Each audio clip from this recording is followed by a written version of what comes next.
life is dumb, head on down to the band of Timmy's Fun Club.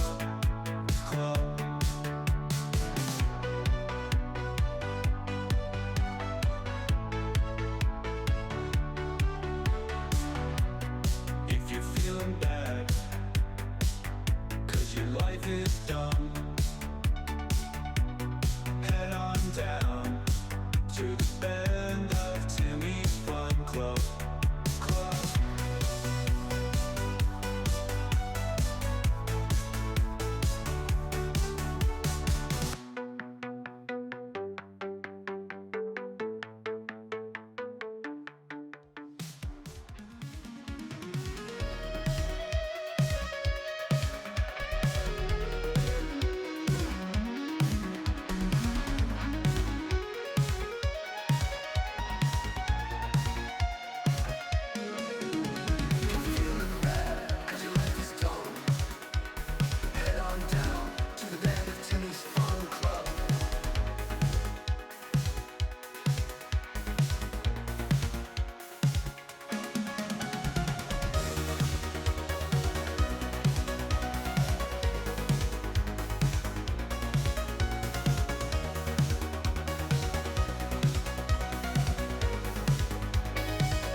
Well, here we are again. It's 5:25 in the morning in Taiwan.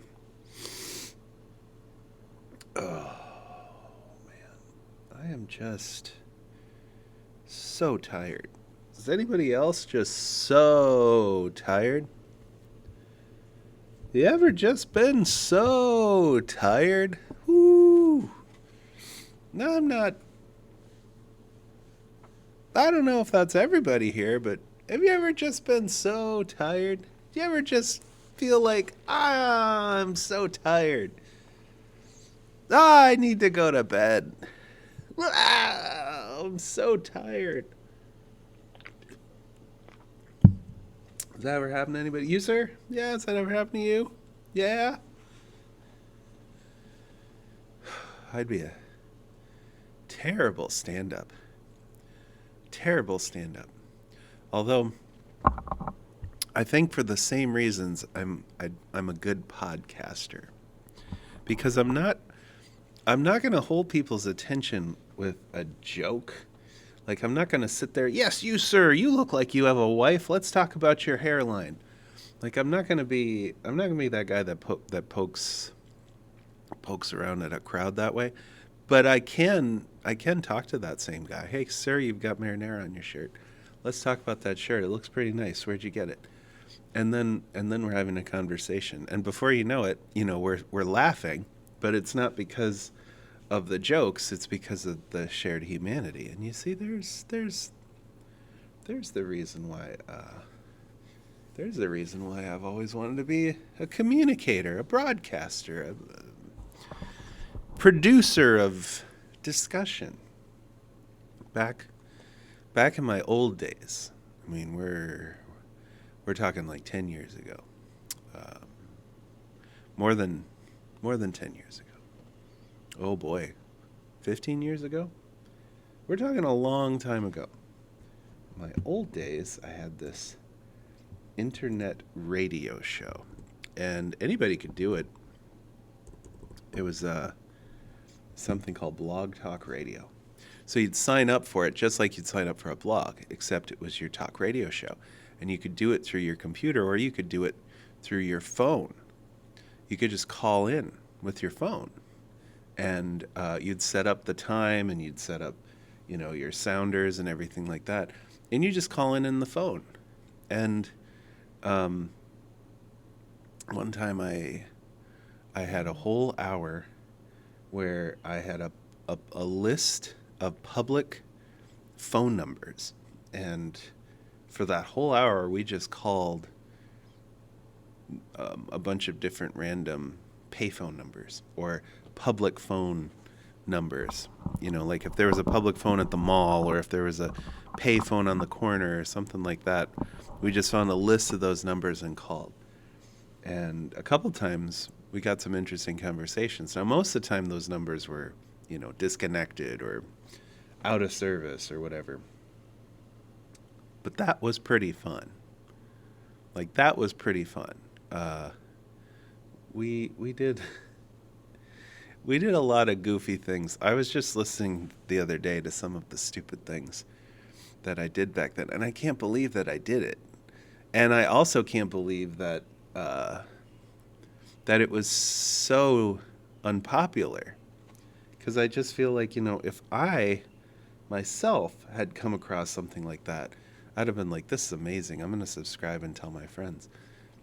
But some of the nonsense that I was doing, I got psychics, like legitimate card-carrying psychics, people that believed that they truly possess psychic powers. I got 3 of those on the show, and we played a game show. We played Psychic Showdown, and I had callers call in, and they would ask the psychics questions about themselves, and the psychics would give their answers, and then I would play, like, you know, sound bites like, yes, you're right, no, you're wrong, and basically just trying to, you know, point out the fact that they're not actually right most of the time. It's hilarious to go back and listen to it, because they'll be like just one of the questions was like, okay, caller, what's your first name? Psychics, and then the psychics would be like, I'm getting something with a D, no, an A, definitely something with a vowel though, and it was just like so dumb, and I think one of them was getting like really, really mad, like started to say some really like sarcastic things, but one of the ladies was just loving it and just wallowing in it and just having like fun discussions with the callers. It was must listen radio. I don't know. I don't know what happened to me back then. I don't know why I was so creative and fun. Probably because I was single and desperately lonely, and I hated my job, and I hated my life, and I hated where I was living. I hated the fact that I had no friends and no prospects in life, no real direction. I thought, I'm going to take some of that frustrated creative energy and I'm going to make a show out of it. And I think I had that show for about 6 months. And it took a lot of work, but I enjoyed it. And there just came to a time when, between my own time and not having enough time to put together a quality show, and also just the technical aspects of things, it just sounded so bad to call in on my phone. It sounded really bad, and I did what I could to make it sound better. But the one time that I got a mic and I tried to use like an actual microphone and my computer to run the show, my internet uploading speed was so poor that it was just choppy the whole time. And I just remember thinking, there's got to be better technology out there than this. And I was right, but you know, you just had to have thousands of dollars to make it sound better at the time. Now, the amazing thing is that people can take their phones now and record entire podcasts. Like, you could make legitimate entire podcasts with your phone, and that's it. The technology for content creators these days is incredible. So, content creators, you're very fortunate. You're living in a golden era. That does not necessarily mean that this is a golden era of content that's being made, but you're definitely in a golden era of resources. Definitely in a golden era of resources. So enjoy that. Be appreciative of that. I think it's important that you recognize that fact. And also, this should be a call to just make better content. Last night, I went down a YouTube rabbit hole. I don't know why. My YouTube page for the Timmies is very new. I think it's been open since late March or April. So, maybe 2 months tops it's been open. And so for whatever reason, probably because I'm a new YouTuber and the algorithm looks at me and they're like, oh, he's a new YouTuber. They show me a million of these like clickbaity, here's 1,000 things that you can, or here's like one easy thing to make 1,000 subscribers. And it's always the same.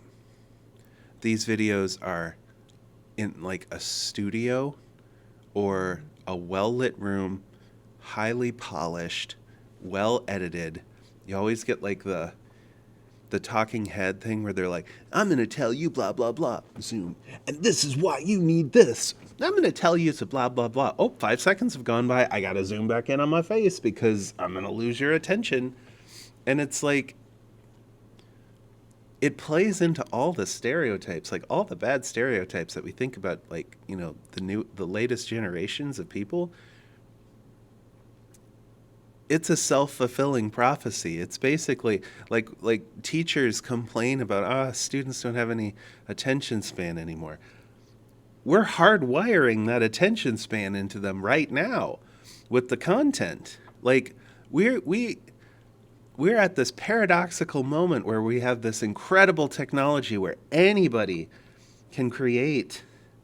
And the artists before that had to just work a regular job and couldn't actually film their movies and couldn't actually make their music, and all the artists that couldn't do this stuff before. And we have that technology now, and it's affordable, it's accessible, it's easy to use, and we're getting these polished turds that don't tell you anything until the last 5 seconds.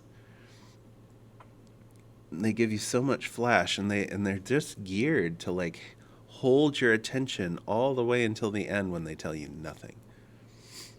Like I probably wasted about 45 minutes, and I had this on in the background because I'm too busy to just watch these videos by themselves. I had them on in the background, but every single one was the same. Every single one. It was like these easy tricks, blah, blah, blah. And it was so much filler. It was constant filler. Did you know that all the biggest YouTube channels are doing this? Did you know that this person started out with nothing and now they have 1 billion followers? Did you know that Mr. Beast does the same thing? They love to drop Mr. Beast's name.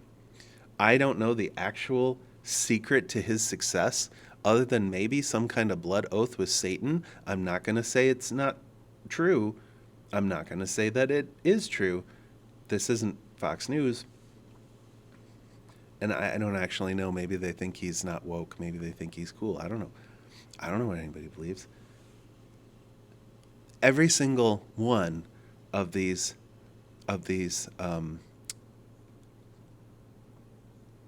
engagement mongering videos all drop his name. Every single one.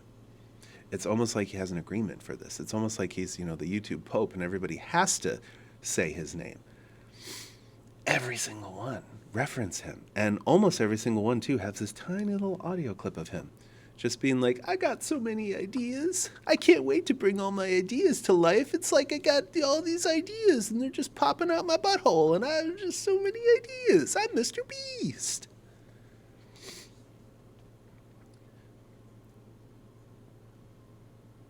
Which is fine.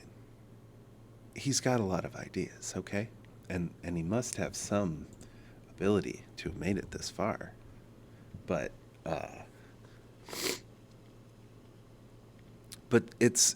you realize the equivalent of that? It would be like somebody was watching, an NBA video about like how to succeed in basketball, and every single one was like, LeBron James says this, LeBron James says that, LeBron James says this.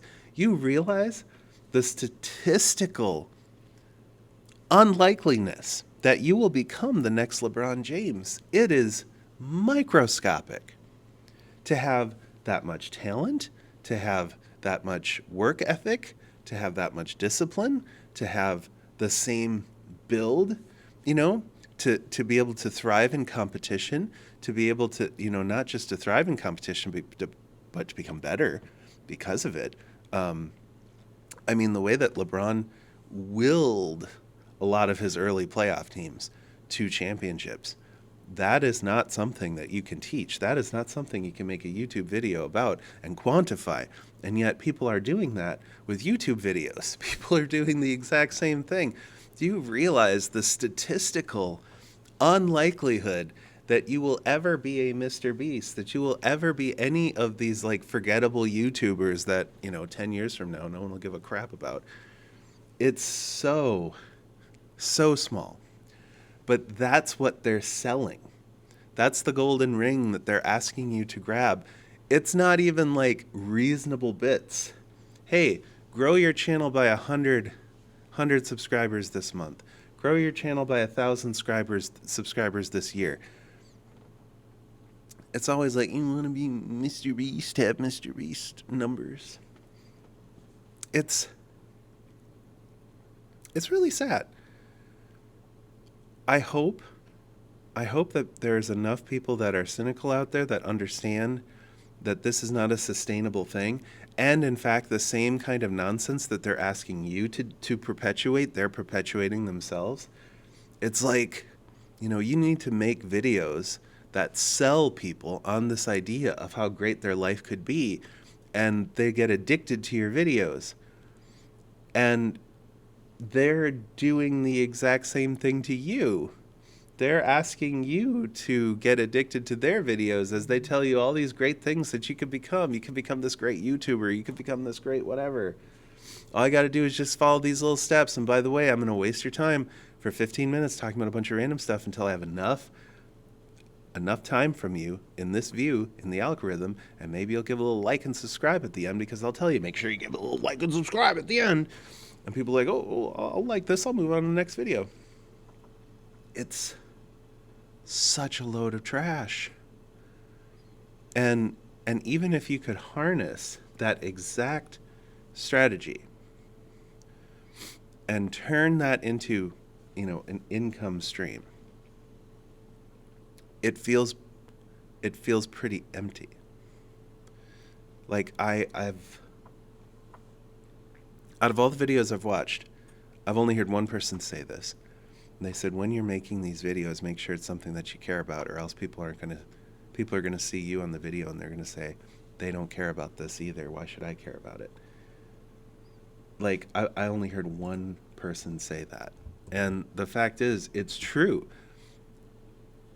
But even if you do care about, you know, like telling people how they can make a bunch of money in a short amount of time, even if you do care about some of these things, investing tips, Bitcoin tips, even if you do care about some of these like niche things that they're asking you to make videos for, and they're saying if you create content for this, you can become like this big streamer. Even if you do care about this stuff, how long is this stuff going to last? Like, there are so many people on YouTube right now that make an income. Who knows if they'll be around in 5 years? Like, honestly, the people that blew up on Vine, so many of those people are just gone. And, you know, it's like, it's the same thing. You could make the same argument, you know, with almost any profession. I mean, a musician, very rare that a musician is just like a musician their whole life and they do nothing else and they make a really, really good income. I mean, you either have to be like elite with sales and fans and things like that in order to pick and choose what you do, or you have to diversify. You have to sell the merch. You know, you have to make the appearances on The Voice. You have to, you know, do all of these other projects that diversify and that sell and that make you money in other ways. I mean, think of all the athletes that had sports bars, or think of all of the, you know, musicians that sell products or other things, because you can't really make a living on this other stuff. Like, it's actually very, very, very, very, very rare that you're going to make a living on this stuff. And yet, there's still people creating essentially nothing content over the fact that you can do this stuff. That is so, I don't know what the word is. It's not so much discouraging. It makes me feel discouraged about like humanity. And it makes me feel concerned that, like I said, this is a self-fulfilling prophecy. We're people in my generation, even just like millennials, complain about, younger people having no attention span. But also, we're watching as it's being hardwired into them. Like, we're not telling them, by the way, this content is actually, it's not really going to give you the answers that you need. Or, by the way, you should learn to spot this stuff because this is like highly polished, but what they're saying is actually like not very much at all. And like, you should learn to spot stuff that there's real quality. This is the thing that, for me, I got hooked on YouTube Shorts maybe a year ago, but what hooked me was not. What hooked me was like not the flash, but it was something that was unique. Like, if I could find somebody that could make me laugh in a way that I never laughed before, I was like, I'm gonna follow this person. Or if I could find somebody that was showing me things that I'd never seen before, new facts, new statistics, new music artists, new websites that I'd never seen before, or could make things that were ordinary and mundane seem really interesting and really fun. That's the stuff, to me, that would keep me going, that would keep me watching.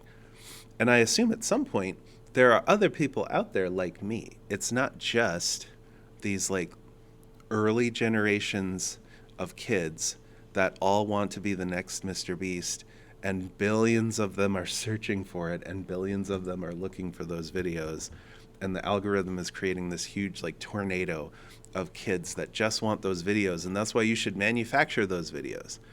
That to me sounds like the dumbest advice. And to be clear, I love social media. I love YouTube. I think it's great. I'm not going to be one of those people that's like, you need to tell your kids to get off the internet and go out and touch some grass. Yes, they should touch some grass, but also don't discourage them from one of the greatest gifts that we've been given as a people right now. I know the internet is responsible for tons of misinformation. I know the internet is responsible for, this checked out generation, no attention spans, everything else. But it's not the internet's fault. It's the people on the internet. It's the jerks that realize they can put misinformation out there and lead millions of people with it.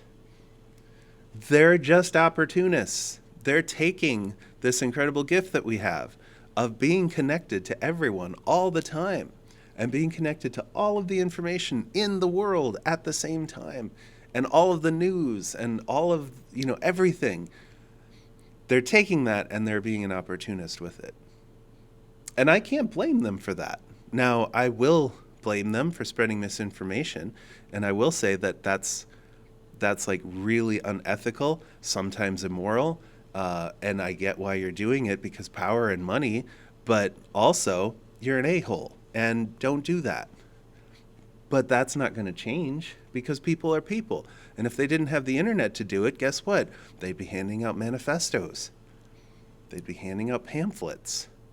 They'd be whispering things in drunk uncles' ears during Thanksgiving and asking them to tell all of their friends at work.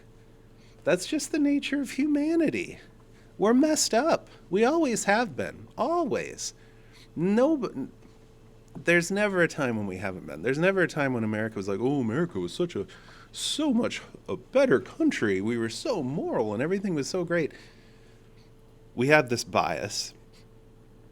It's a time bias where we assume that things were better just because we're not living in it right now. But that's like a proven scientific bias that we have towards, the old times that we weren't even living in, but somehow we think that they were better. Like, oh, people were holier, they went to church and stuff. No, we had lynchings that no one talks about. Like we had people getting raped and people getting murdered, and the people were forgotten. And now that we start to study some of these things, people think it's not true. Like that huge Oklahoma race massacre that happened in what was it, late or early 1900s, I think. And the show Watchmen talked about it, and people thought it was fictional. People thought, oh yeah, they just made that up. They didn't make that up. It really happened. We just don't study that stuff because why would the history books talk about that? That's so depressing. Give me something good. Like, when we signed a contract, or, when we got some land, or when we did a thing and everybody celebrated, and the black and white pictures of the soldiers kissing each other. Like, yeah, that's what I want to see. We don't want to see all the horrible stuff. Why would we? Why would we want to dwell on that? It all happened. Where did this come from?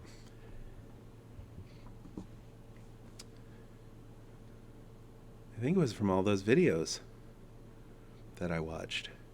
Made me sad. It made me sad that there's so many millions of people that are going to assume that this is the kind of content that is going to be meaningful, that's going to be relevant, that's going to make a difference. It's sad. But I'm about to play Hearthstone. So what can I really what can I really say about about my own hand in this? Am I making content that's actually relevant, and am I making content that's actually going to make a difference or matter? Yeah, I don't know.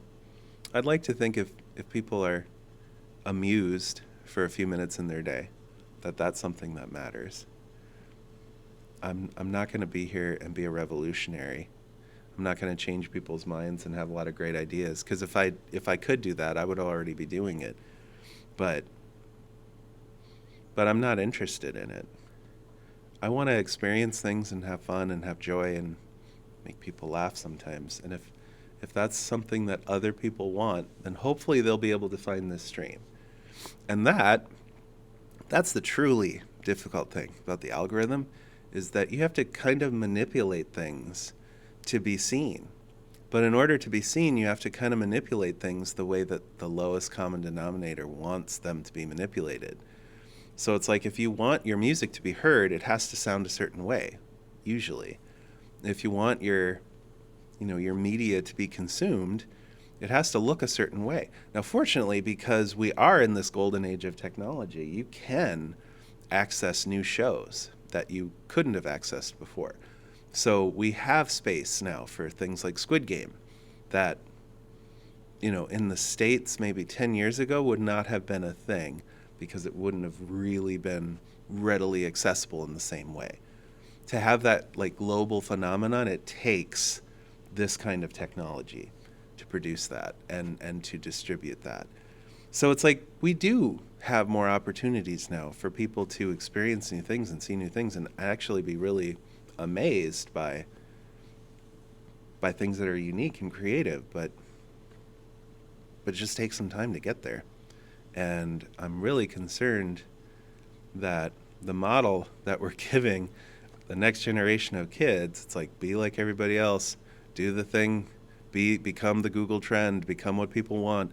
We're teaching people to be, salesmen, but we're creating some disturbing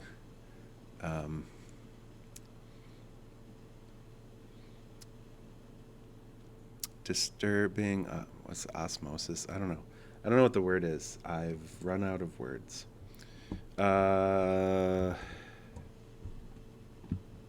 Here's one word. Hearthstone. Wait.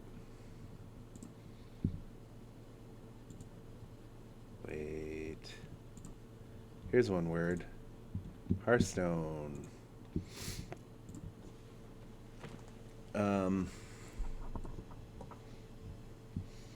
I've got 1 billion, and that's only a slight exaggeration. I've got 1 billion tickets to the arena. 43. So very close to a billion. Not far from a billion. I have not played Arena Hearthstone in years.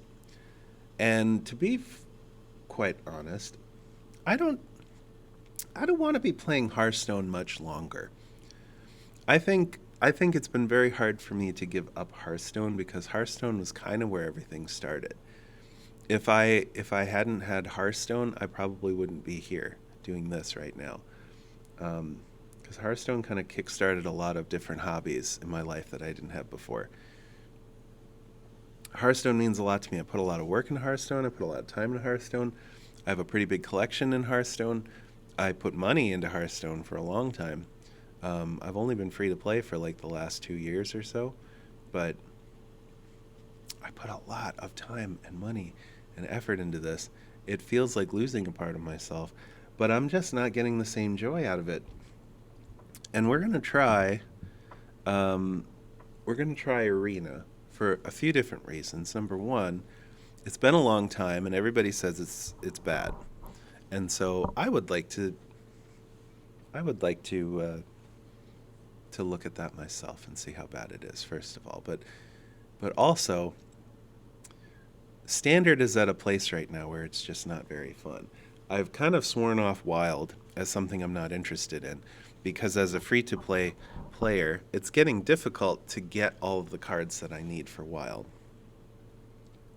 And I'm more comfortable with just having a new meta every few months, or at least having a slightly different meta every few months.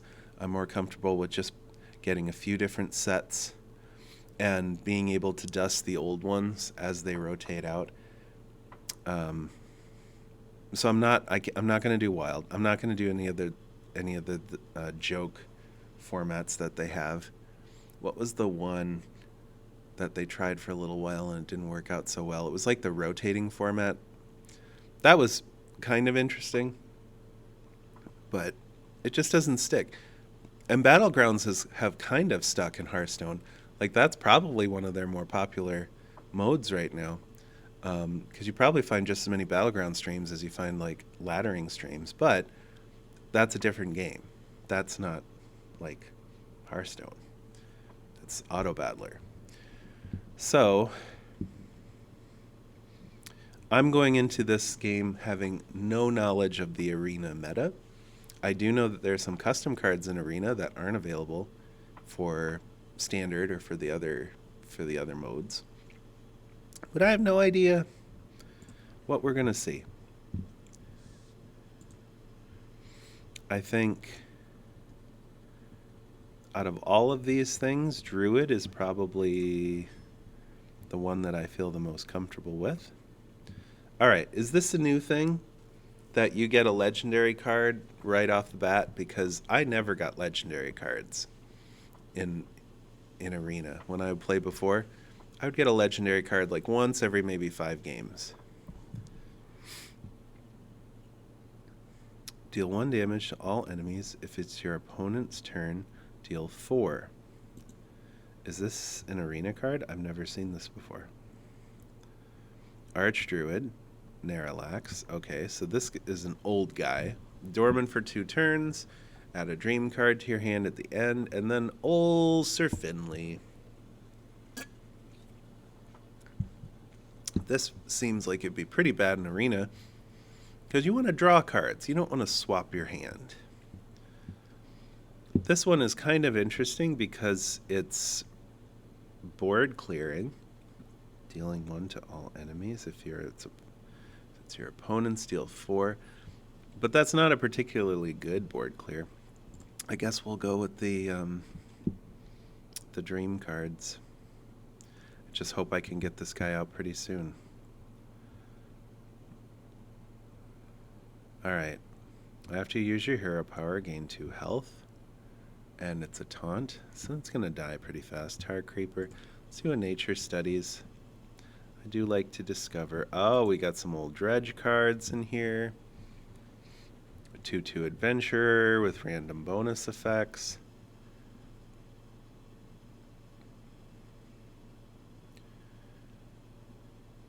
I kind of like the dredge card.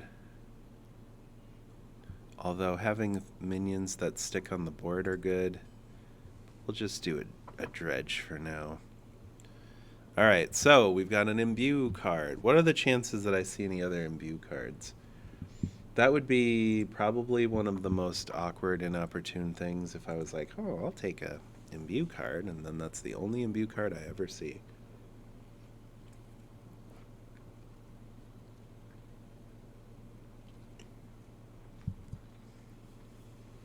Otherwise, that'd be really, really good.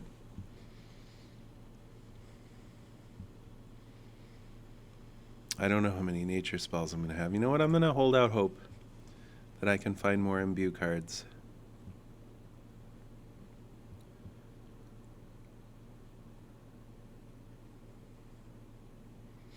Unspent mana. Give your minions 3/1. Discard a random nature spell to give them one more. We'll take the spell damage guy. Amalgam of the Deep. Haven't seen that guy around for a while. Discover a minion. Restore health. That's pretty good. Howdy, Finn. Your hand has less than 3 cards. Get a random Murloc. So you're holding a dragon. Deal 5 damage. I'm not going to be holding any dragons right now. I could get some dream dragons, but Feral Rage is flexible, but it's not really a way to build the deck. If I expect to have a low hand count, but also it's just a random Murloc, that could be. Boy, this feels very uninspired. I think the Feral Rage, because I can do some things with it, but Spell Burst, 2 damage to all other minions. Right now, I don't have many spells to burst. I guess I've got a few bigger ones. The Nature Studies is more flexible, but thinking this costs 4 and then I have to string it with something else. I could just play it on 4 and tempo it out. I don't think that this is probably good for 4. It is a bigger boy. I guess we'll take this. Alright, we've got another nature spell, Discovery. Could get 2 tree ants. I think we'll do this. Copy your opponent's secrets. Oh, it's a gibberling. Haven't seen you guys in many expansions. And I see you're still... I see that your cost is still 2 instead of 1. Didn't change you for arena.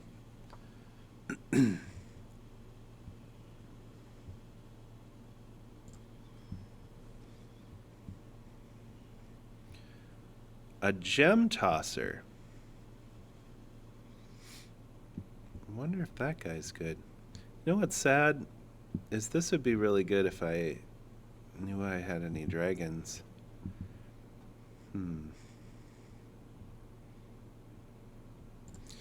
Gem tosser sure feels like it could be good. Gold panner, man. Hard not to take a gold panner even. I probably should have looked at those other. Okay. I did take this. So let's imbue my hero power. Dormant for 1 turn, rush and poisonous. And this is just a plain old rush.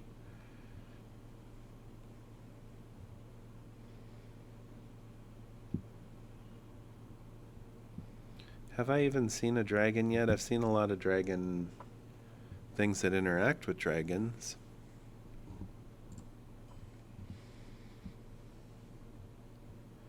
There's some random dragons. Death Rattle, deal 2 damage to all minions except friendly elementals.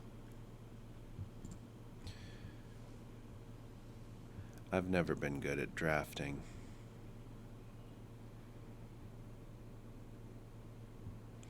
All right, we've got another imbue thing. And I've got one. I just need one more. Give your other minions rush. That's a pretty good one. Discover a card in your opponent's deck. They draw that as well. Ew. Maybe do this for more drawing. Hey, there's a dragon. And that's not too bad, actually, because I can trade that away. A wrath. Can I get one more imbue? Got 10 cards left.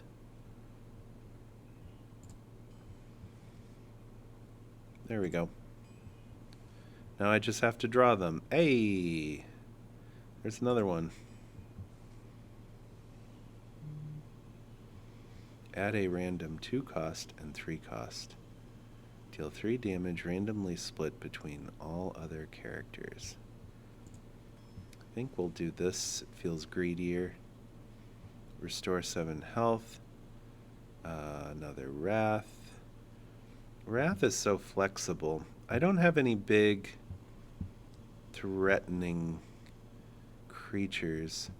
Although that might not be a big threatening creature if I don't have any cards in my hand. Wrath is a classic. I think I'll take a Wrath. Discover a beast with a dark gift. Give all Battlecry minions in your deck +1/+1. I don't have a ton of Battlecry minions. I have very few, actually, it turns out. Yeah, maybe we'll do the dark gift. Discover a nature spell. Some tradable turtles. I do like Best in Shell. So how do we win with this?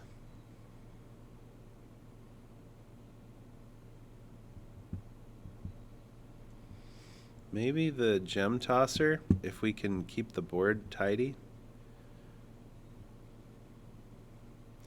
3 random friendly minions of different minion types +1/+1. We do have a few different types. That's probably pretty situational, though. Ward of Earth, is that good in Arena? Chain Gang could be maybe good. I'm going to take Ward of Earth. All right. My curve feels manageable, but I don't know how my middle game is going to go.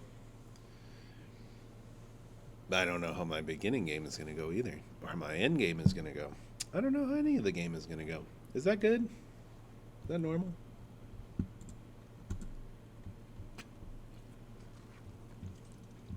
It's probably not what you want to hear from someone who's streaming a game.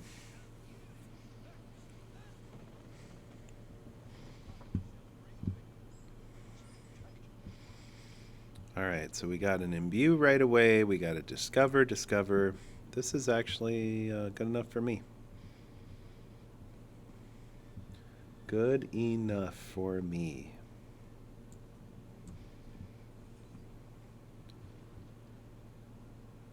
Whoa.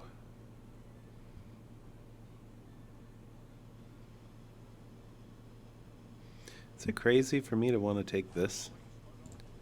I kind of want to take it.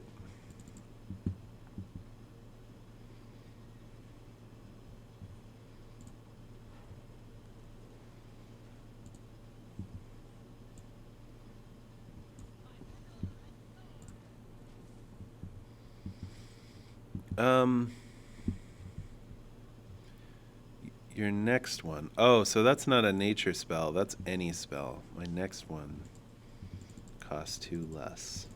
Okay. Both players gain an empty mana crystal.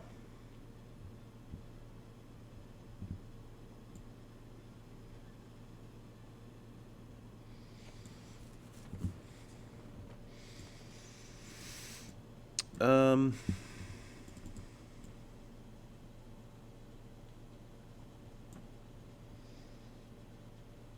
I'm at a 1-1 right now.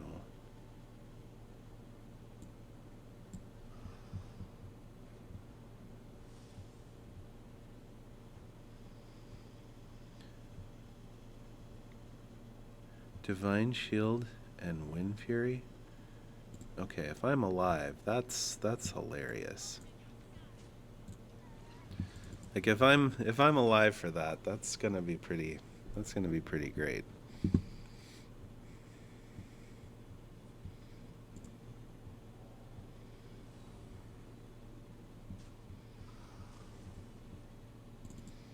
Fair enough.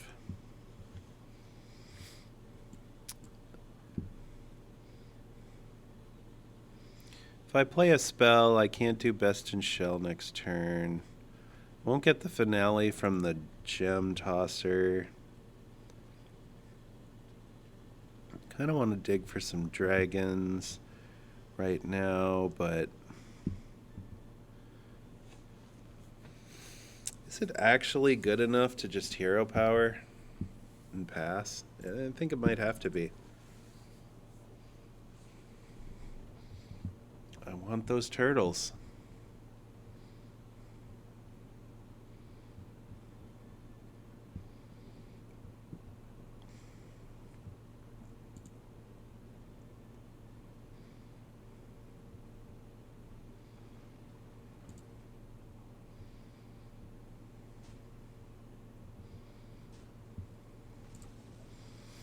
Alright, we'll see if it was worth it. This is nice. I've got both of my imbues. 2 out of the 3. So I can make a better green man.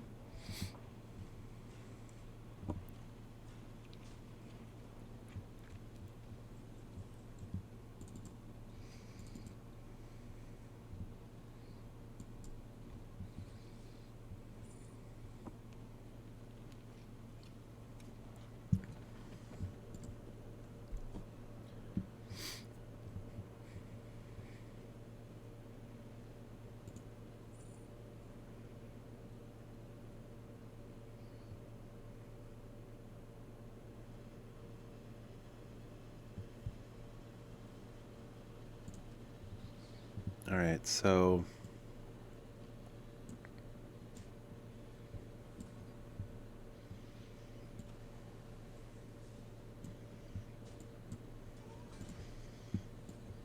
I don't know if this is right. Try to take out as much of this as I can. Oh my gosh, I didn't take out anything.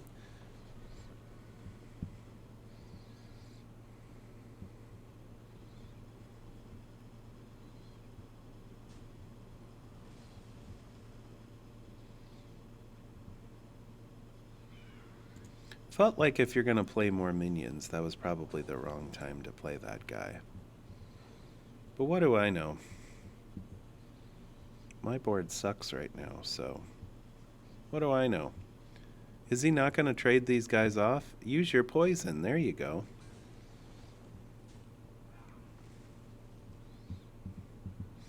Also, hee hee.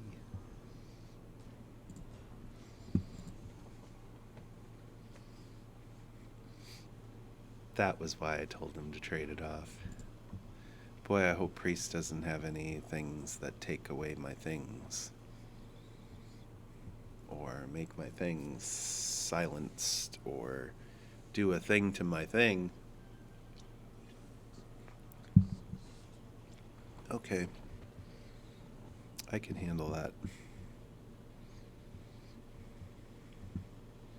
Especially since I'm gonna shamalama ding dong this and just deal 5 damage to everything. Wait, do I do that? Deal 5 damage to everything and then swing at him for 12? Why not? Right? I can swing at him for much more than 12. Watch this.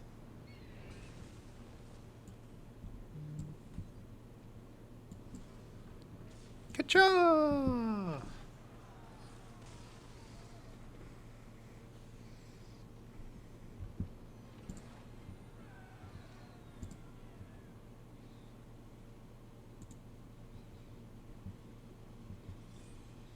My key is a different color.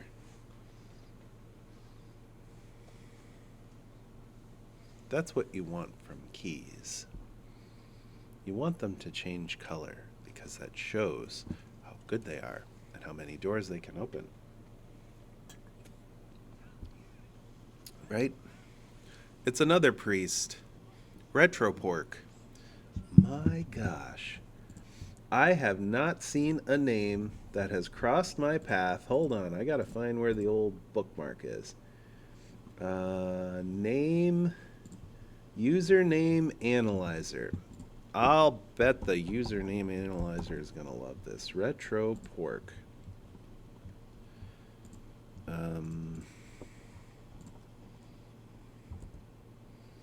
have the spell, so maybe I should actually hang on to that. Hold on a second. Write that name! Write that name! I gotta check out Retro Pork. Oh, it's only a 6.2. That's actually kind of Write disappointing. that name! Write that name! It's only a 6.2. Sorry, Retro Pork. I thought it'd be cooler. You got a 7 for flair, 7 for memorability. It's reasonably memorable. Retro is a common and easily recalled word, especially in gaming context. Pork is short, slightly unusual, adds a touch of humor and distinctiveness. Not exceptionally unique. How is it not exceptionally unique? I know, maybe I should have used that, but look. I can, whoa. Look at that owl. Look at that owl.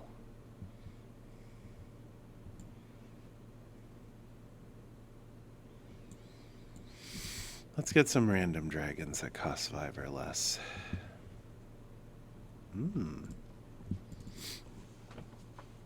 So what do we have here? Taunt, battle cry. If there's a card in your deck that didn't start there. Okay. I don't think that's a thing yet. Sorry, Retro Pork. It was only a 6.2. I thought it would be a lot higher than that, but I guess I don't know my game analyzer.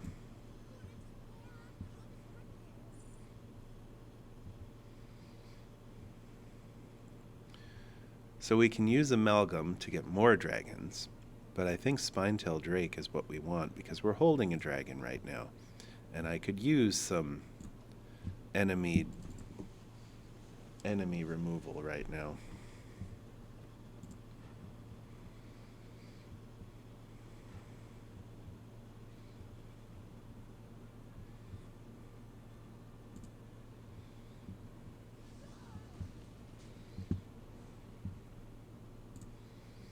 Just wait till I imbue my hero power. You'll be sorry. You'll all be sorry. Actually, let's just do this. Builds up a board, and then, there's no guarantee that the 2 damage to everybody is going to be worth hanging on to. The 5 damage is a little bit more flexible. I can get a bigger target with it. Like that guy.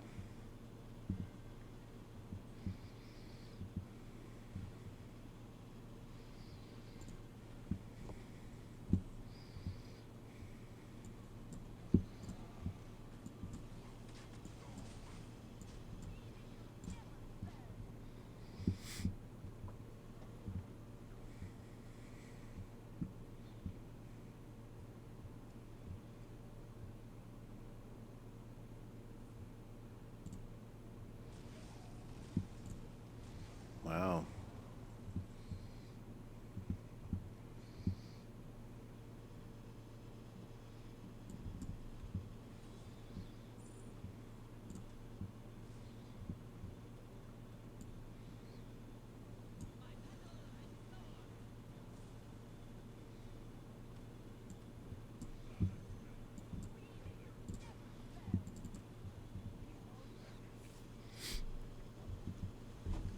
Well, we'll just keep my hand full, I suppose.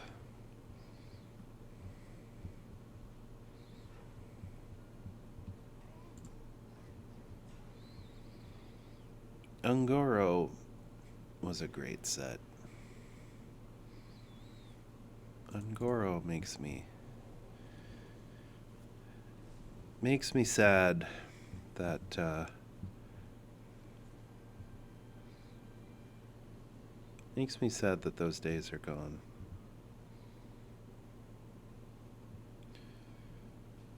Well, I have not imbued my hero power twice.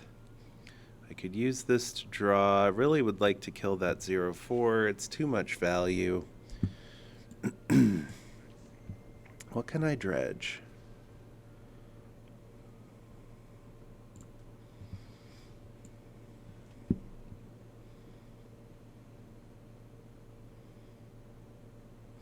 So there's no way that I can kill it, right?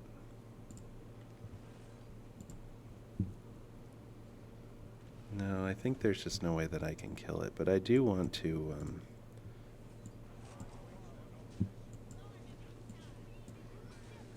put some damage on it at least, you know what I mean?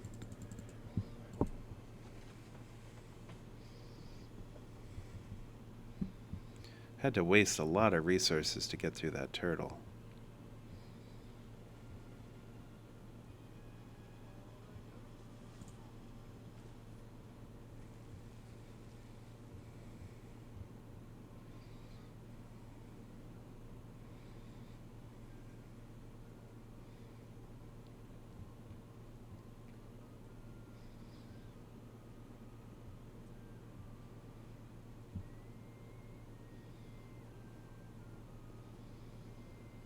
Well, Retro Pork. We're waiting.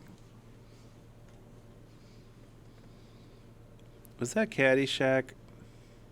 Or is that one Back to School? I get my 80s. What? Does he know he doesn't have a weapon? Get my 80s movies references mixed up. Swipe. Flipper Friends. Ysera's big and annoying, but for now it's okay.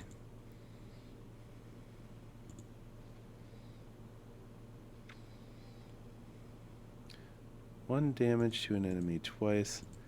Swipe makes a reasonable amount of sense. This I don't really have the board space for. 6 of them, though. 2... I don't know.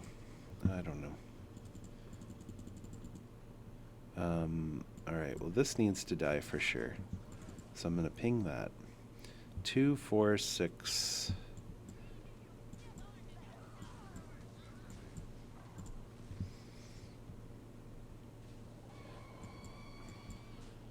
Oh no, my boomer. Oh no. Oh no. Oh no. Oh no. Oh no. Oh. I'm too old to play this game.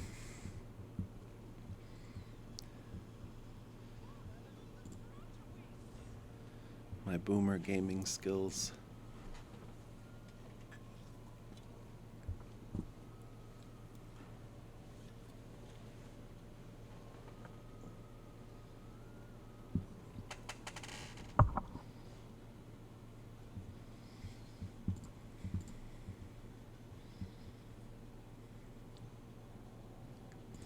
That doesn't feel like the one that you want to use.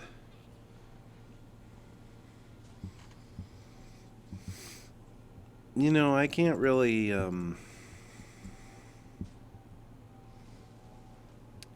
talk because it's not like I've been doing anything with my board, but it doesn't feel like the one you want to use.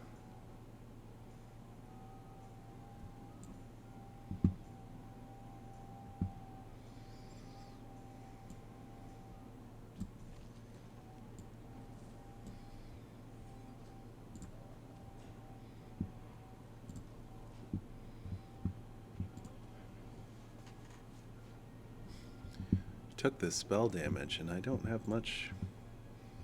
I don't have much for spells that do damage.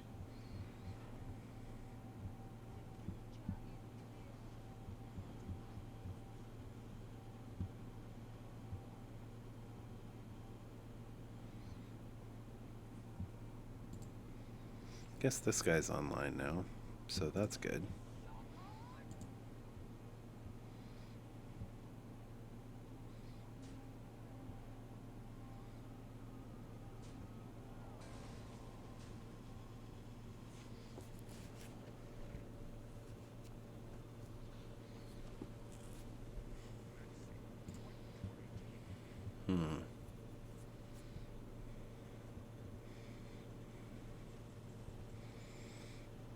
Whoa. Okay. This might be a time to give things rush. 3 here.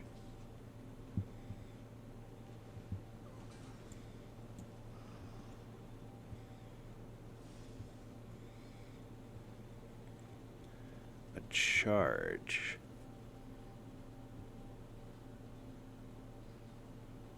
Trapdoor Spider Reborn. Wow. Wow.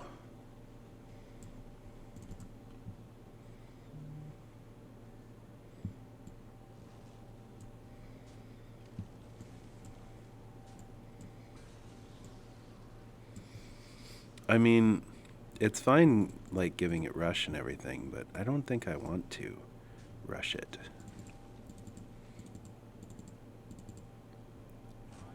I'm actually just gonna bump.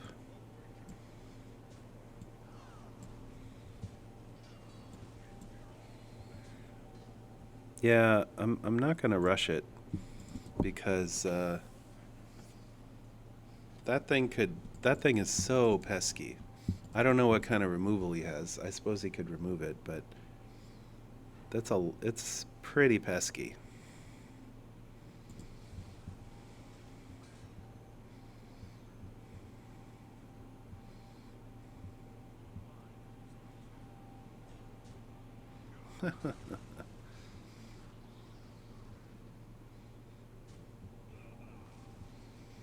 Oh, he's not going to remove my poison? Okay. If I win this game, I'm going to feel bad. Like, if I win this game, I'm going to feel bad. I don't think I'm playing up against a guy with a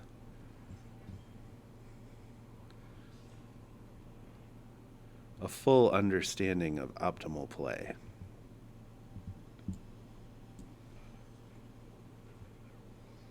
Of course, what the heck am I talking about?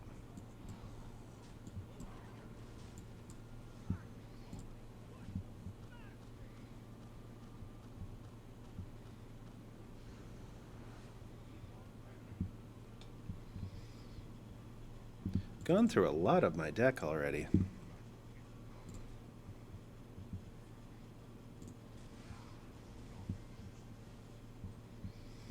Alright, we've got 4. We've got... Oh. Never mind. Never mind counting lethal.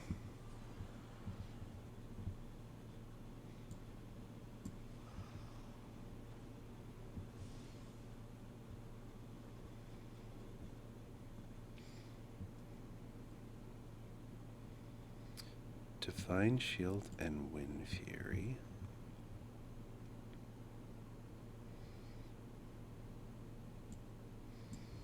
But check out the synergy.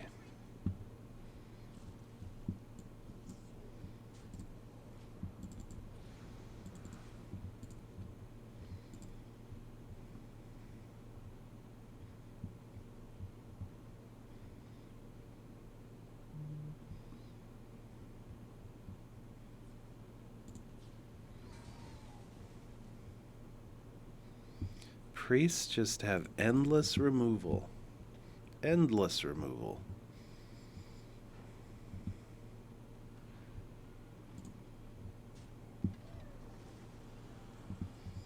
Endless removal.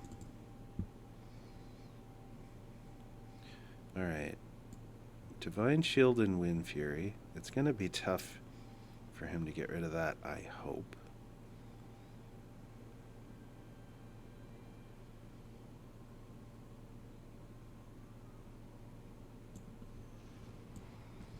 Really don't want that 3/6 around giving him more dragons, but I need to kill him soon, or we're not going to be able to catch up. I've got like, what, 4 cards left? 6 cards left. Haven't been using my hero power at all to my advantage.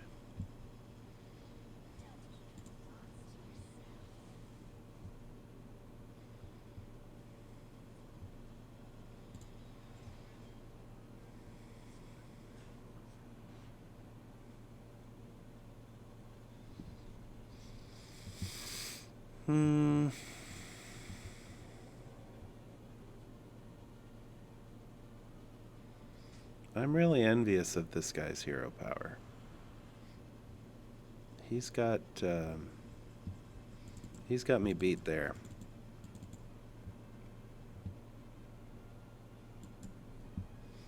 There a minion I can get? Whoa. That's a thing.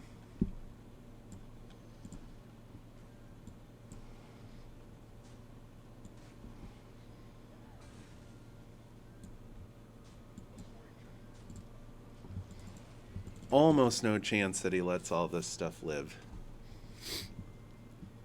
And I'm getting pretty low on resources. This is like not looking good. Not looking good right now.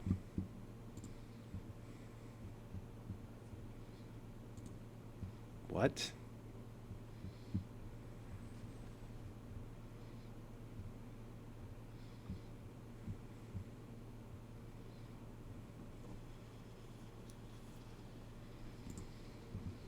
Okay.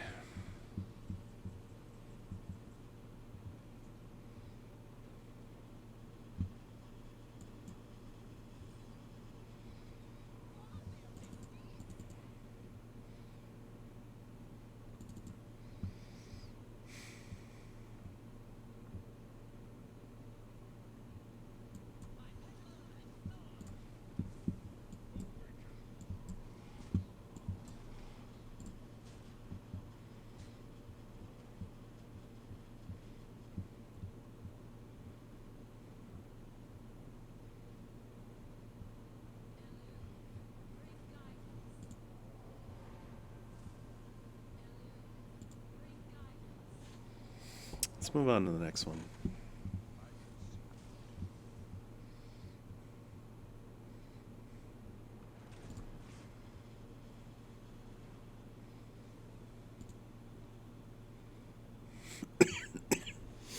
That was not going our way. To be fair, if I had priest to choose from at the beginning of this, I would have chosen priest as well. Shaman, Druid, and Demon Hunter, not exactly inspired hero choices. Hey, 3rd priest in a row.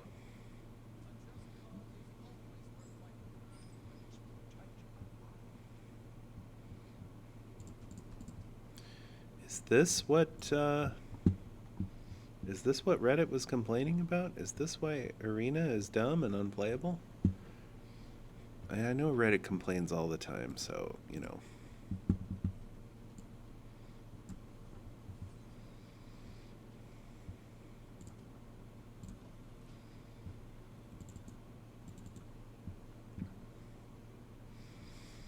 Be nice to save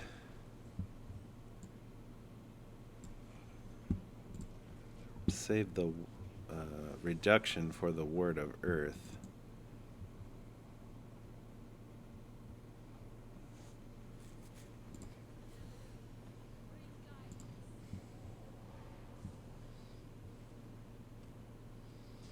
So I'll probably do that.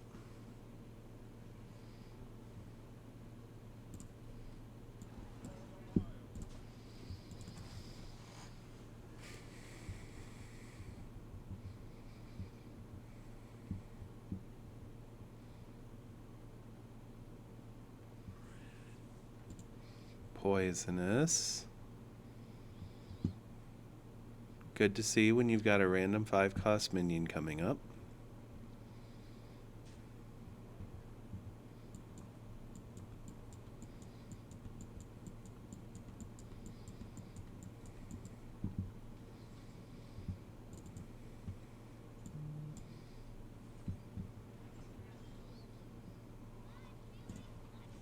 Yeah. It wasn't that good anyway.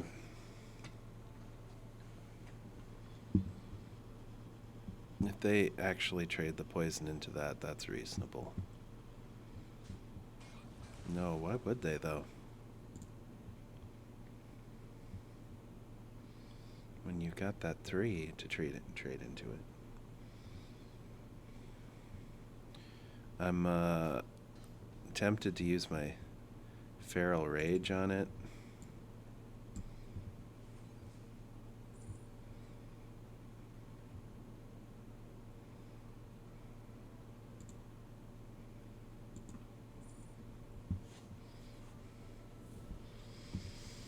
+1.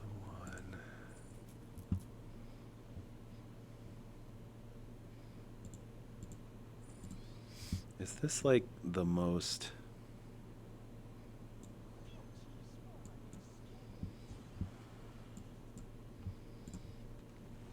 inopportune way to get rid of that thing?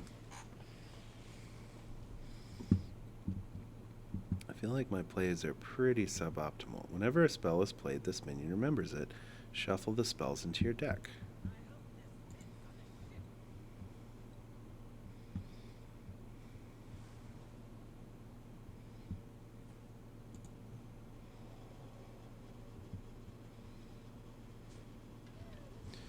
Priest has what I would call a lot of things that are OP.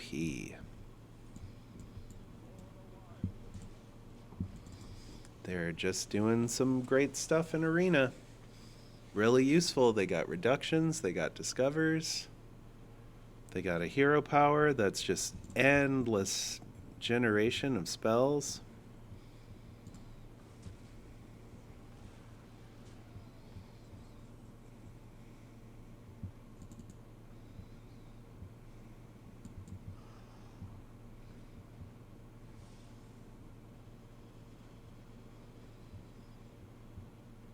Alright, I'm not going to imbue 4 times. Otherwise, that'd be kind of sick.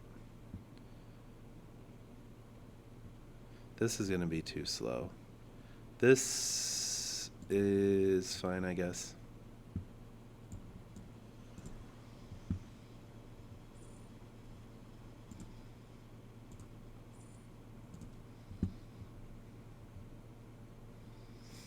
Now, this is going to get murdered right away, but worth it to take out that worth it to take out the 4/4.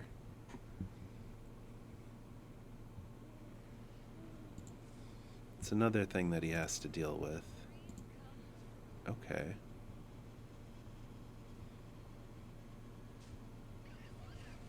Mm-hmm.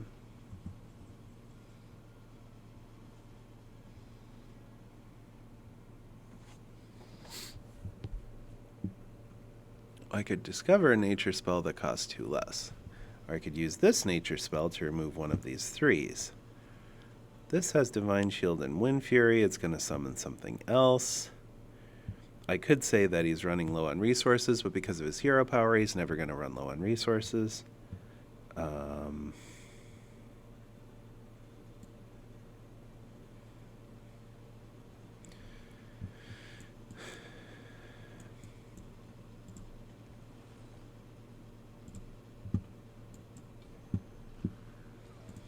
Alright. Hope I get a really good beast off the death rattle. Or he doesn't do something stupid to it and silence it.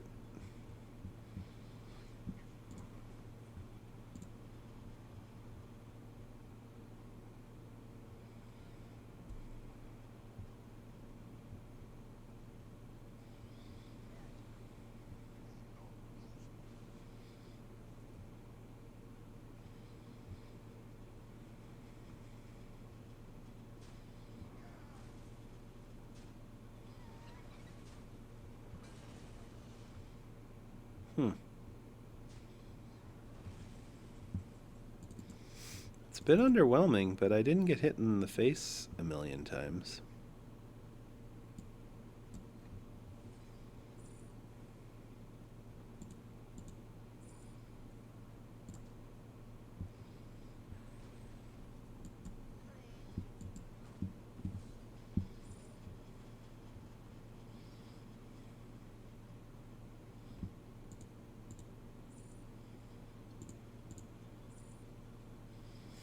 Oaken summons, not good, unfortunately, in this.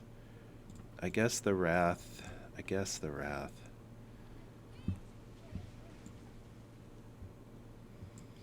Ugh. We just hang on to it, I suppose.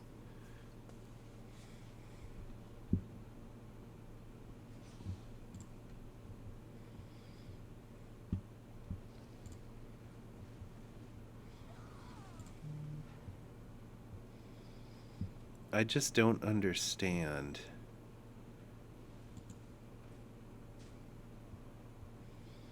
I just don't understand.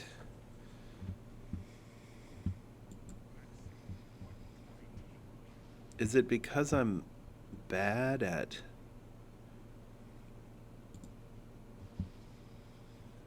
Is it because I'm bad at drafting?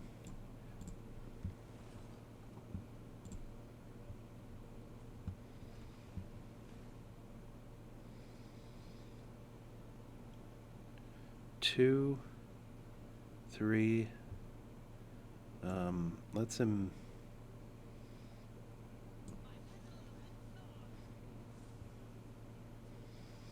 Then I gotta do this, then I gotta do this, then I can do that.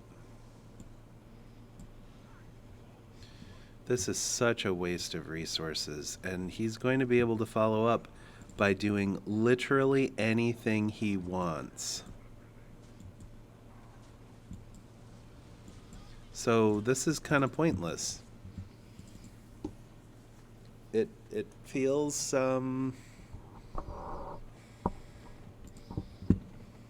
feels like we lost this one.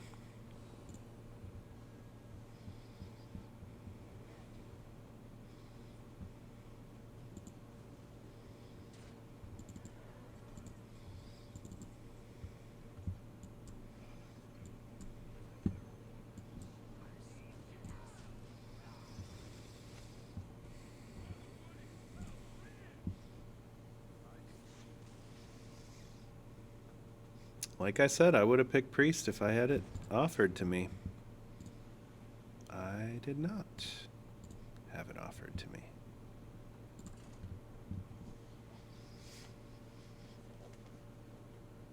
Remember how badly that second guy played? Like, really badly. Like, played like somebody that had just started playing or was like a casual player.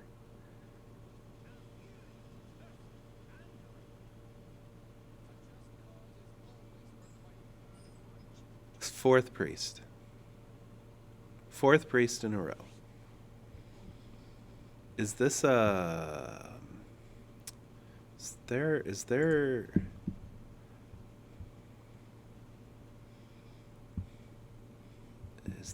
a problem? Like, is something broken?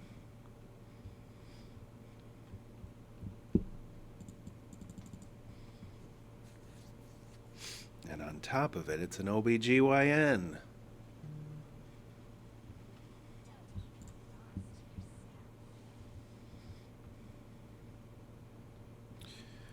I kind of want to play this.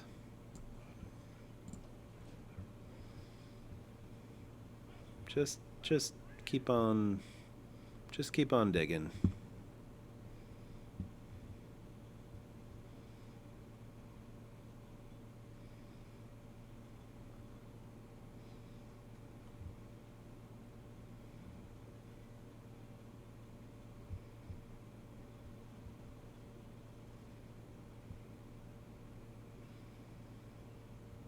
Now, for 2 mana, what's the best way that they can remove my minion while also getting an enormous amount of value and putting their own minion on the board. Come on, priest, you can do it.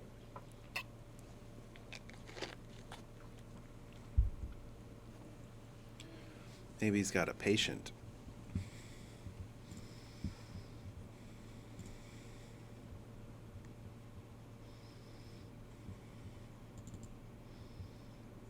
It's probably with a patient. He's clearly a very serious doctor.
All right, just get this guy online, making some things.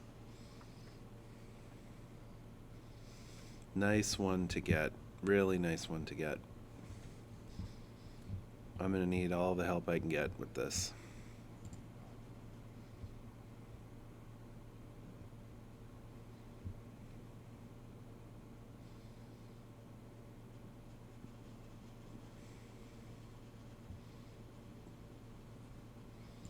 He stole my turtles.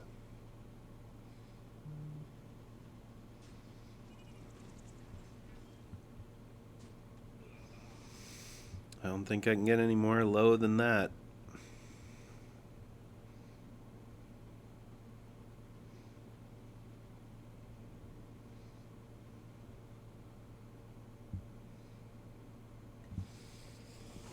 It feels like I should probably wait.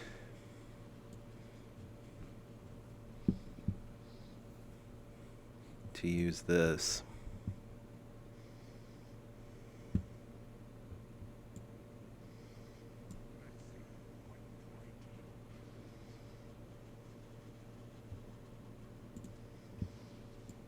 Pretty good one to have off the top. Just hit the 3, that's all I need. There you go.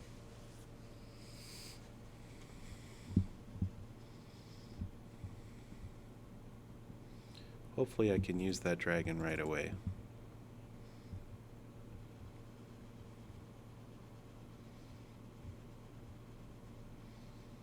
Give me a big, juicy 6 health target for optimum value. This guy trades the 2-2 into the 3-2, then I'll have a 6-6 with lifesteal and a 2-3 dredgy pirate.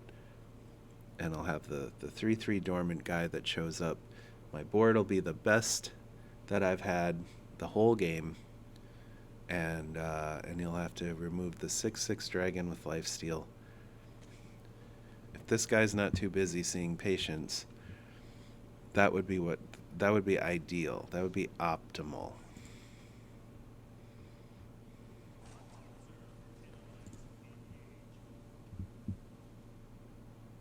Huh. That was in his deck?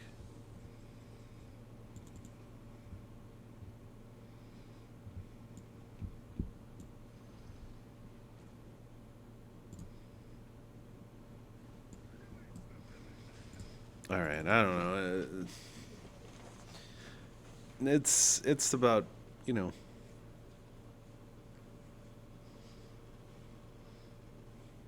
about the closest I'm going to do to getting some sort of momentum.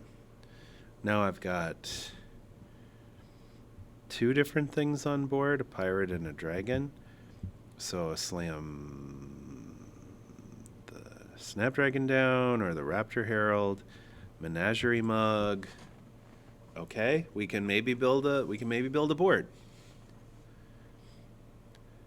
If this guy could just get his secretary to hold his calls for a minute so he could play the game.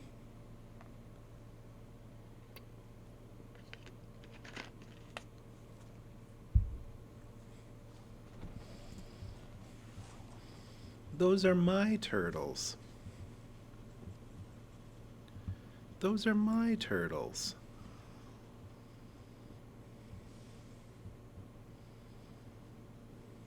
Oh, heck yeah. Oh, heck yeah. Snap choice. Snap choice. Not even a question. That's crazy.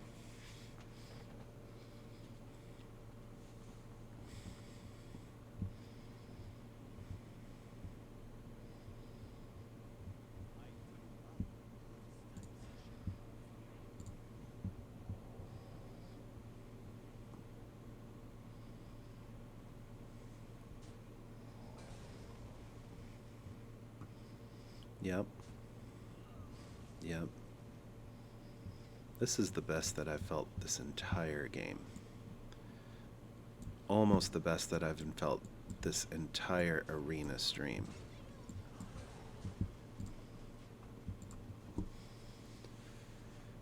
Which usually means something bad's going to happen. Give a priest 8 mana and some really juicy targets.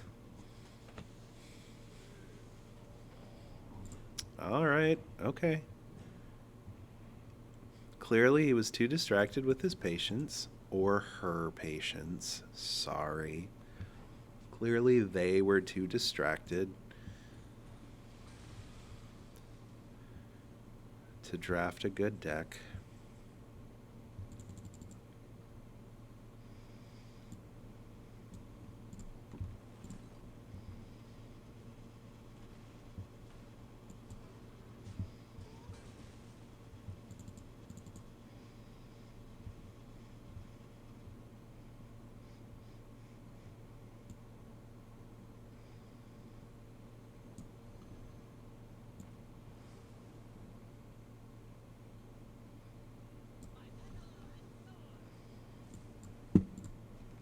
Feeling,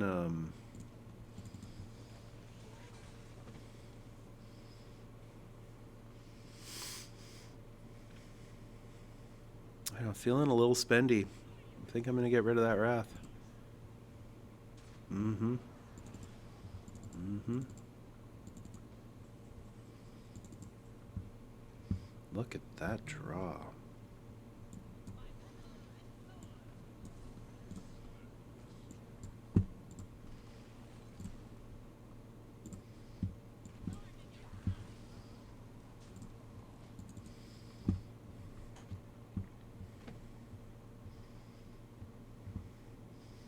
So we've got 10 damage from hand. And then 4, 6, 8, 11. That's a rush, so it's going to remove my biggest dude. Look at those Annoyo bots. What a card. What a card. All right.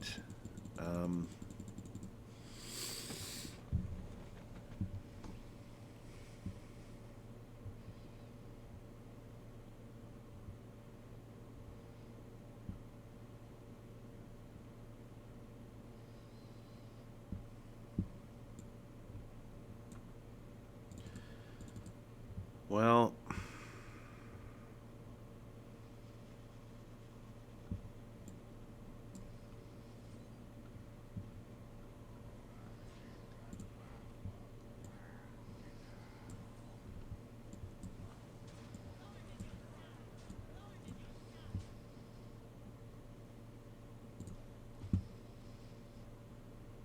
nine damage from hand. 5 here, 4 here.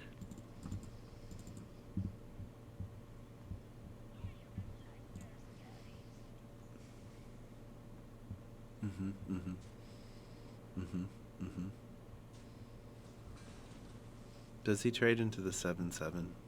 Oh my god. I'm losing to this jackalope. I'm losing to this. I'm losing to this. I'm freaking losing to this.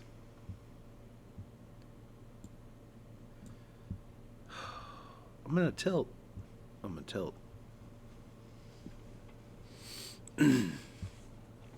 Think it through. Think it through.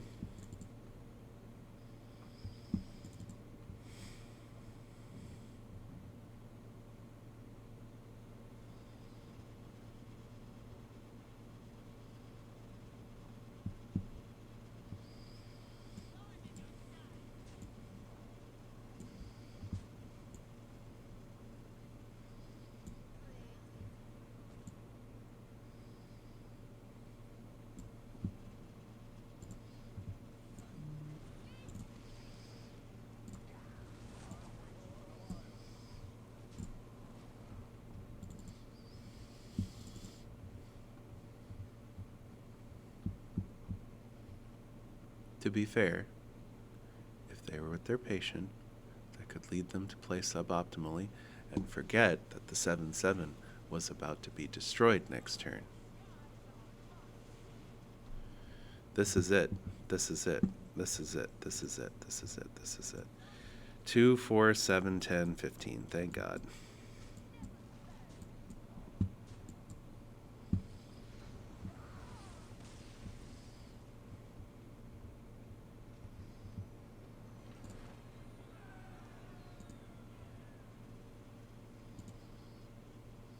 Well, let's go for a 5th priest, huh? How about that? Let's see if we can play our 5th priest.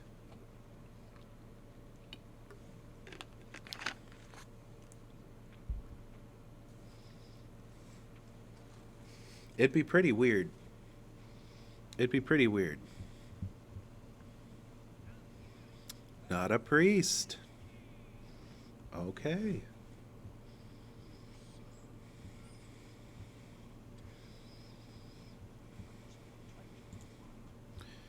Let's keep these.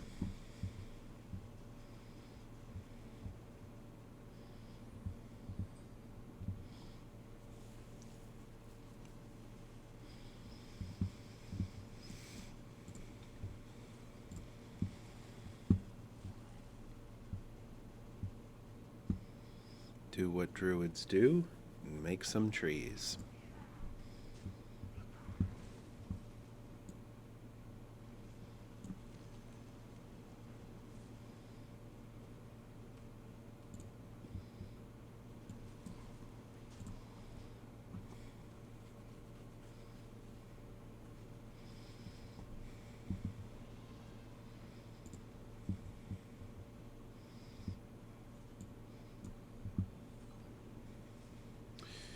Oh no. That's any spell. That's any spell. It's not just his spells. Oh. Wow.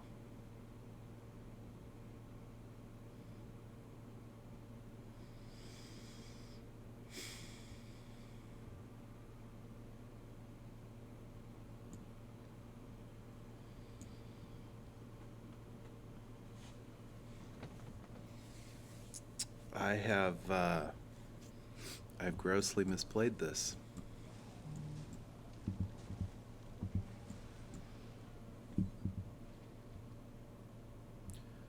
Grossly misplayed that.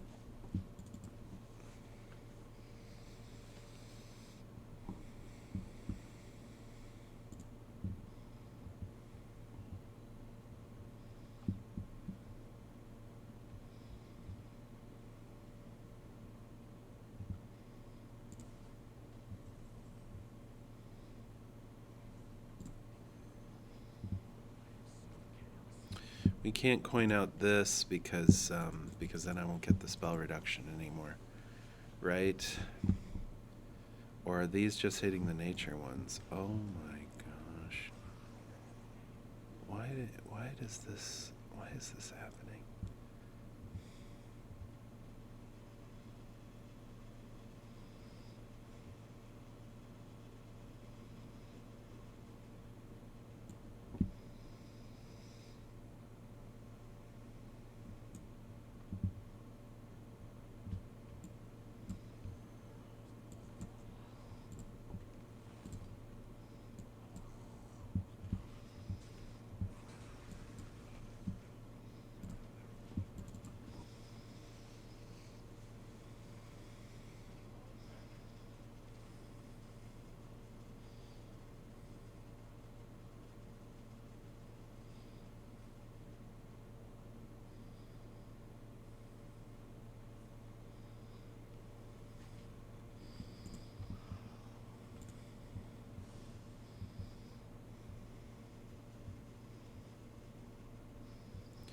My hope is that he actually sends one of the 6s into the... Nope, he doesn't.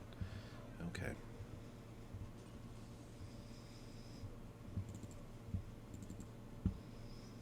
Well, we can do this to remove one of them.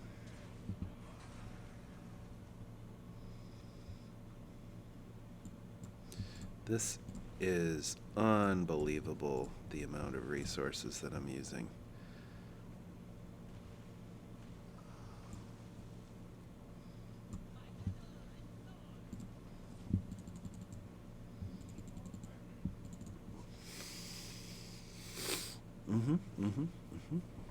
Yeah.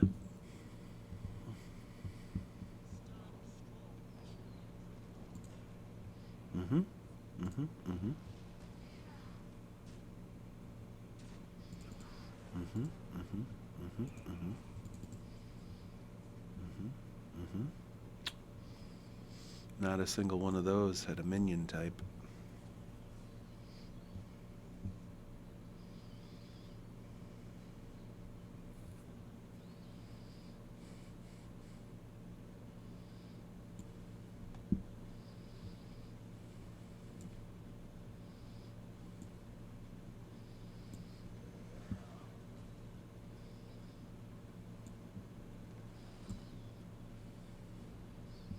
There's just no way that's good, right?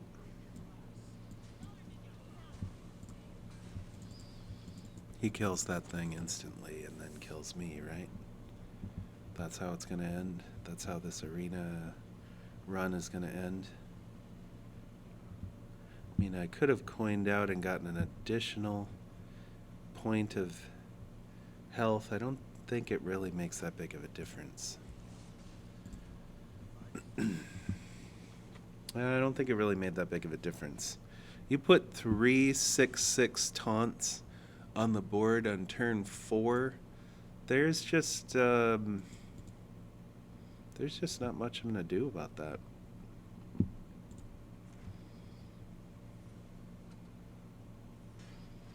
I was never good at playing arena.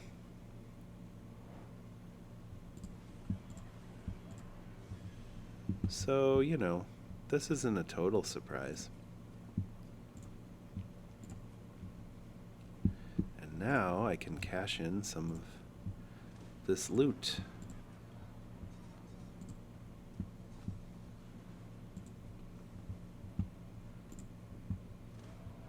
More tavern tickets. 20 games of arena. Oh, goodness, no.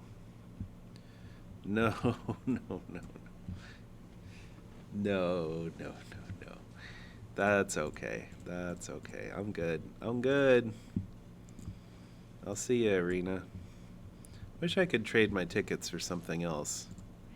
You know, like real human USD money. That's silly, though.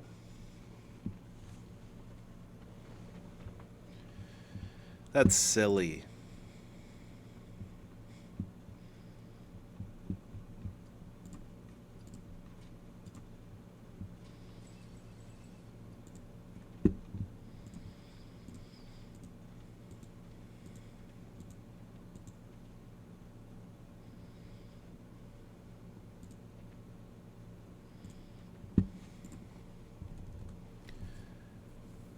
Oh, a slumbering sprite.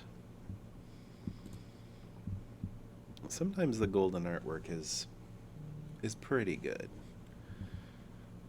This is a card that pretty much never sees play, but it's pretty good artwork. Alright, what do we got left here? So I've got enough for the mini set. Quite frankly, that's probably...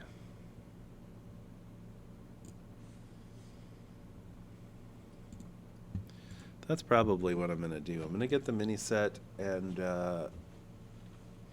just see if it changes anything in standard. But honestly, it's that might be where I end with Hearthstone. Here's the problem though. Hearthstone always gave me like something to center around, because I was always, like I'd been legend a handful of times, and it always kind of gave me something to center. Like Marvel Snap, sure, we'll play that from time to time, but I've got Hearthstone. That's like my go-to game. Or, yeah, we'll play Skyweaver, we'll play Eternal, whatever. But there's always Hearthstone to center around. That was a centering kind of game, because you could spend a lot of time with Hearthstone content.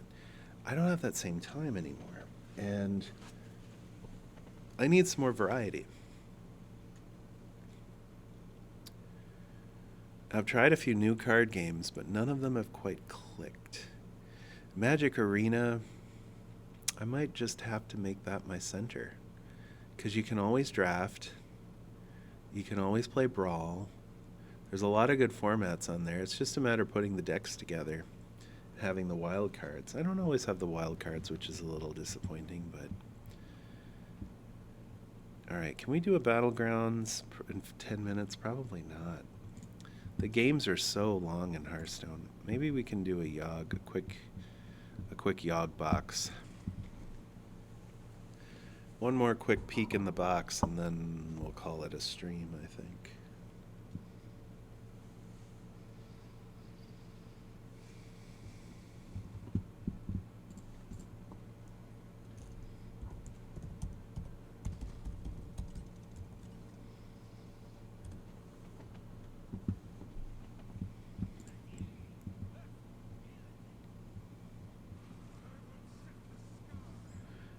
The other funny thing about Hearthstone is it has generally in the past been one of the game modes that have gotten the most, like viewers. Like it's a saturated field, but it's also one that had enough interest where you could get, a decent amount of viewers from Hearthstone. And I actually got the most followers for the first time I did Twitch doing that. Like I had like 35 followers in the beginning just from random streams of Hearthstone, where I had like suboptimal camera, suboptimal microphone. Like it was really poor setup, and I still did well with that.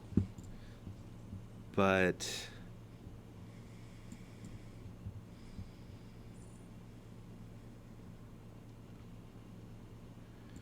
now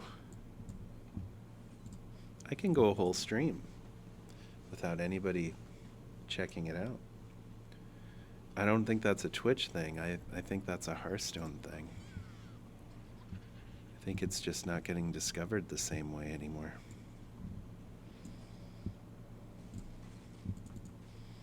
We'll just get rid of you.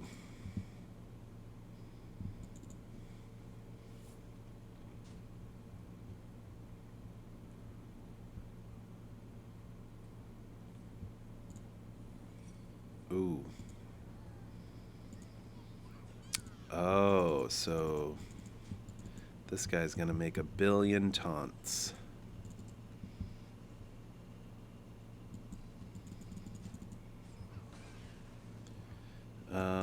Let's just draw some cards.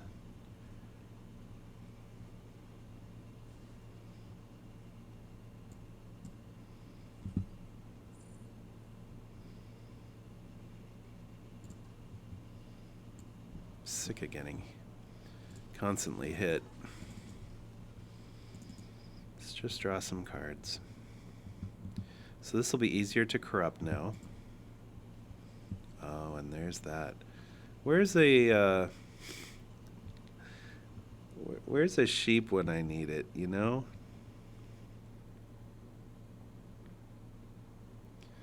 So this will give me 3 of the 5 dream cards, but it's not corrupted, so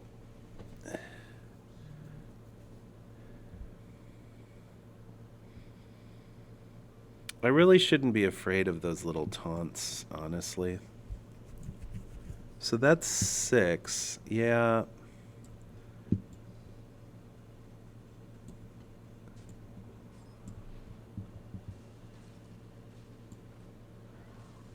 It's 6, right? Yeah, 6.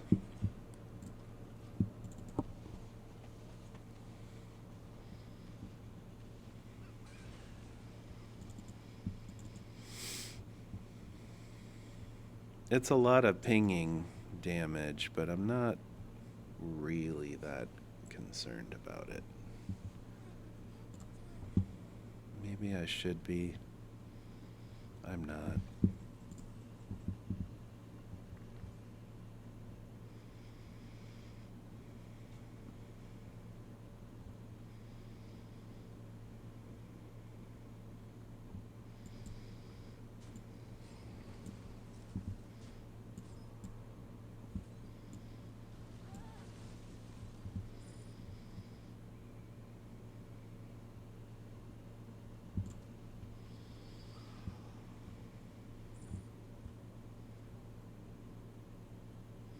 Do we want to draw the spell or do we want to explode them?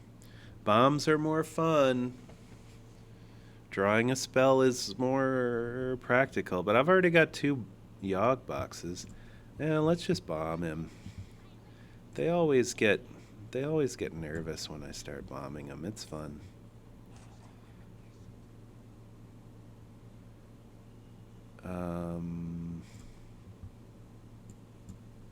I imagine one of my guys will start getting attacked soon.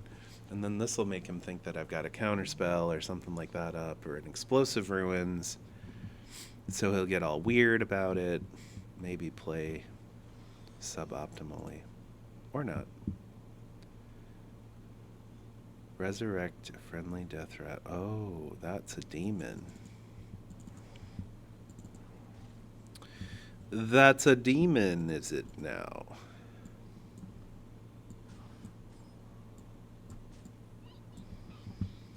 All right, Yogg. My life is in your hands.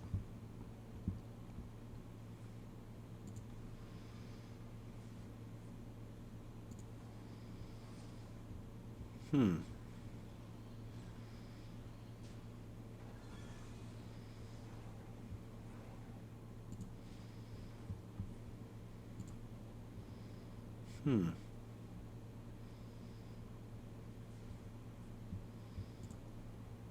Uh-oh. My hand is full.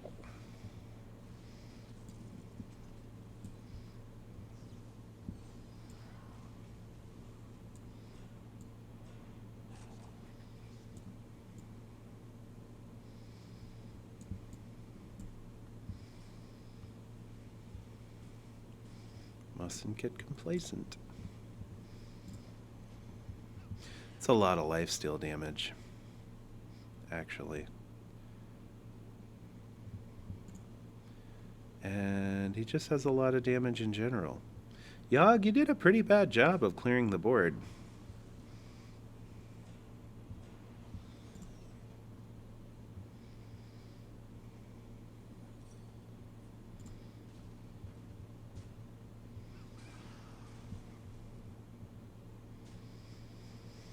Yeah, I've definitely seen better boxes than that. Not gonna lie.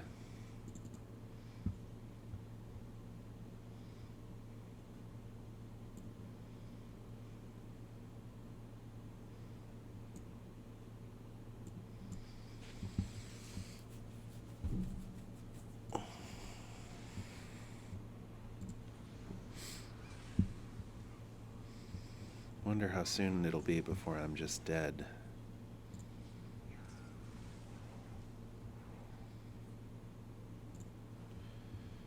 Oh, Yoggers. We used to have so much fun together.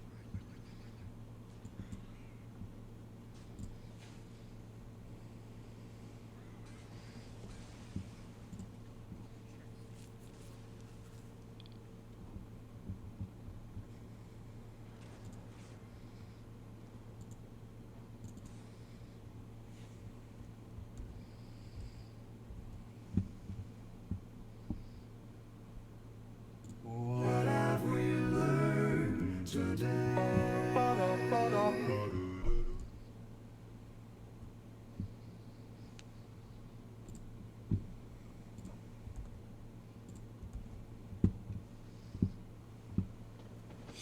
I don't know. You tell me. What did we learn today?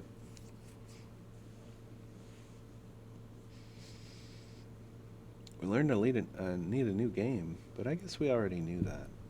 Retro Pork. That was a thing. We learned Arena's in a bad place, but we already knew that.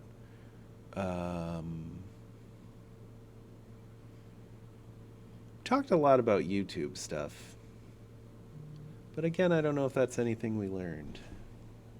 Certainly something we ruminated about. But hard to know what there is to learn about that.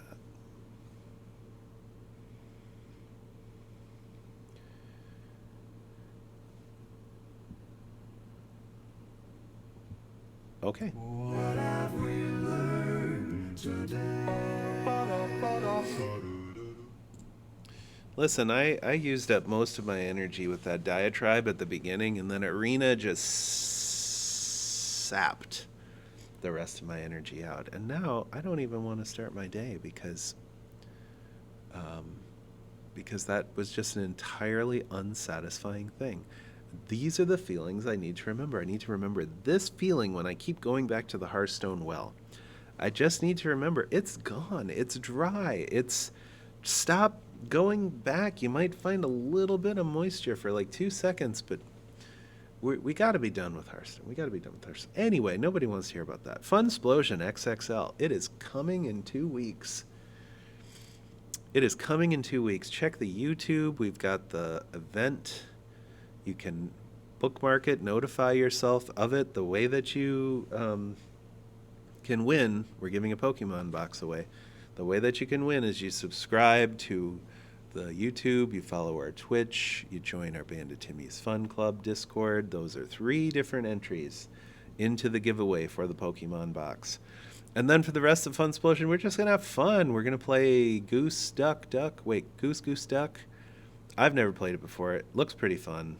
And so we're going to have the Timmys play. We're going to do that. We're going to do, I don't know if we'll have any special segments. We're probably just going to have Goose, Duck, and then give the box away because that's enough. That's enough. Nobody needs any more than that. Is there anything else to announce? Oh yeah, we've got the Timmy's Magic Night coming up. So our normal Magic Night is Friday in America. But this time it's going to be Sunday in America because my weekends are swamped because I'm about to leave Taiwan and move back to the United States. So getting everything packed and make sure all the kids are packed and everything else, there's lots of stuff to do. Mostly just means my wife has lots of stuff to do and then I help her out. But still, lots of stuff to do. So we're moving the Magic Night from Friday night in America to Sunday night in America, which means I'm going to be playing it on Monday morning right before work. But that's okay. I like playing Magic. So that's a fun time. We play on Spell Table. Everyone's welcome to come join us. We tend to talk about rules a lot and interactions, and we try to find dumb things because we're Timmys, and that's what we do. But check that out. It's really fun. If you can't check it out, check out the VODs on YouTube so that you can get excited and come join us next time. Anyway, I think that's all I have to say. Goodbye. If you're still there, please join the club. Like and follow us on Twitch and YouTube.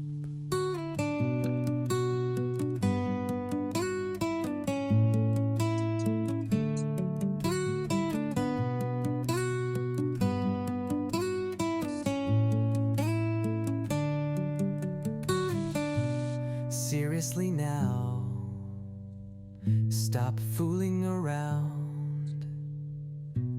Join our Discord and subscribe to everything.